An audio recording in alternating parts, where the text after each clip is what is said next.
રાત્રિના સમયે ઘરફોડ ચોરી તથા વાહન ચોરીના રીઢા આરોપીને રોકડ સહિતના મુદ્દામાલ સાથે પુણા પોલીસે ઝડપી પાડી 3 ગુનાના ભેદ ઉકેલી કાઢ્યા હતા।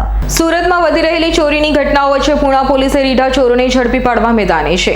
ત્યારે સુરત પોલીસ કમિશનર, અધિક પોલીસ કમિશનર સેક્ટર 1, નાયબ પોલીસ કમિશનર ઝોન 1 તથા મદદનીશ પોલીસ કમિશનર 2 ડિવિઝન દ્વારા ચોરીના ગુનાઓને અટકાવવા આદેશ આપ્યો હોય, જેને લઈ પુણા પોલીસ મથકના પીઆઈ વીએમ દેસાઈના માર્ગદર્શન હેઠળ પીએસઆઈ વીસી મસાણીની ટીમે રાત્રિના સમયમાં ઘરફોડ ચોરી તથા વાહન ચોરી કરનાર રીઢાઓ, જેમાં અમરોલી ખાતે રહેતા મૂળ મધ્યપ્રદેશના રોશનસિંહ ઉર્ફે જસીપાજી ગોવિંદસિંહ જગતસિંહ ચૌહાણ અને બીજો મહારાષ્ટ્રના નંદુરબારનો અને હાલ અમરોલીમાં રહેતા પહેલવાન સિંહ ઉર્ફે છોટાપાજી વિક્રમસિંહ રામસિંહ ચૌહાણને ઝડપી પાડી તેઓ પાસેથી દાગીના સહિત 91,000થી વધુની મત્તા કબજે કરી હતી। તો આરોપીઓની પૂછપરછ કરતા રીઢાઓએ પુણા, વરાછા સહિત 3 ગુનાના ભેદ ઉકેલી કાઢ્યા હતા।